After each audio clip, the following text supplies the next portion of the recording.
I don't know.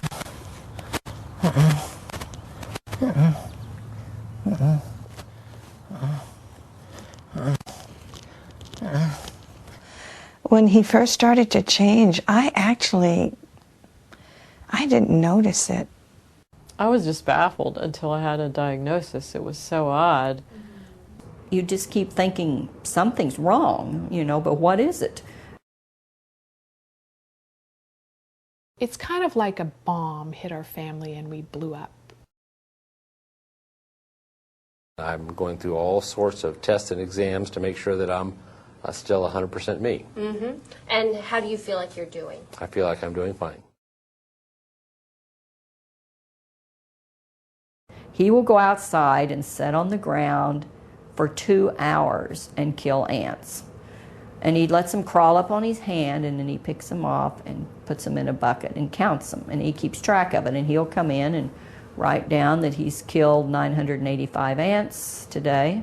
And he does our neighbor's yard too and tells our neighbor how many ants he's killed.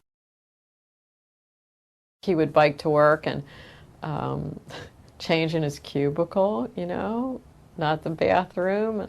Like, Nick. He pulled my daughter, who wasn't wearing a life jacket and didn't have her inner tube. He took a stick and they were playing a game, and he pulled her out into the deep part of the river where the current was fast, and then he dropped the stick and swam away. The doctors would just tell me I was imagining things or I was overreacting. When the friends started saying, "Do you think he's possessed?" and which was like, oh my God, we've gone off the deep end here. But, you know, then I said, what the hell? Let's go have an exorcism. Let's have a shamanic soul retrieval. Let's do a spiritual cleansing. Whatever it takes, we're going to do whatever it takes. If your loved one was going to experience a loss, how would you feel if they lost their memory versus they lost their emotions? That's what these two diseases do. Alzheimer's really robs the person of memory, and frontotemporal dementia really robs them of their emotions.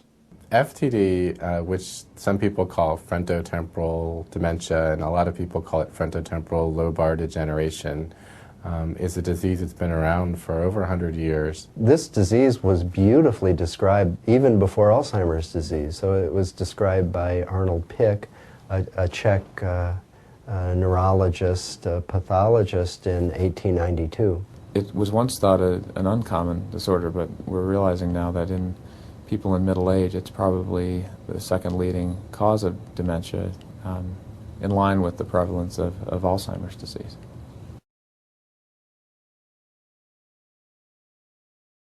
A lot of the neurology books still say you can't diagnose frontotemporal dementia. They're just absolutely wrong. Frontotemporal dementia hits the frontal lobes.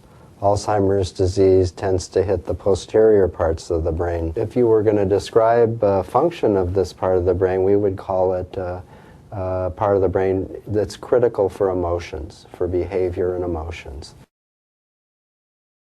The other really tricky part too was I have a minor child. I'm not just the retired spouse. I said, you know, I'm still working age, he's still working age. I have a kid, you know, and there was no safety net for us.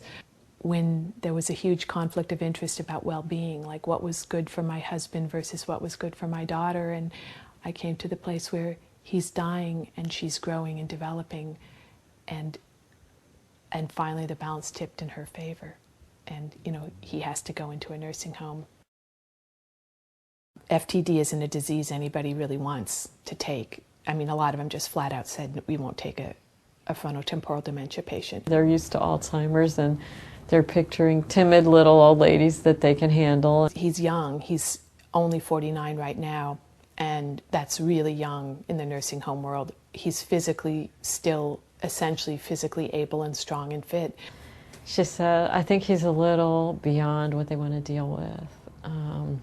She said, because it's a new place. They don't have as broad a range of disabilities, so I don't think they're going to take him. Do you think you have any type of brain disease? No. sometimes my memory's not as good as it used to be, that's for sure, but I still have a good memory.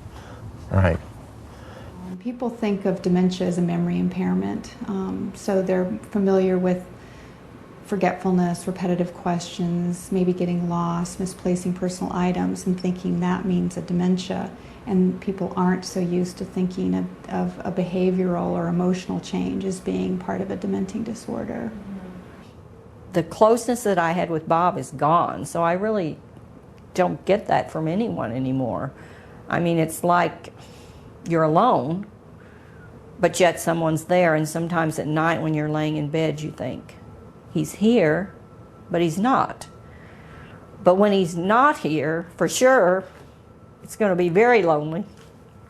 But it's very lonely now, so it's a continual day-to-day grieving process.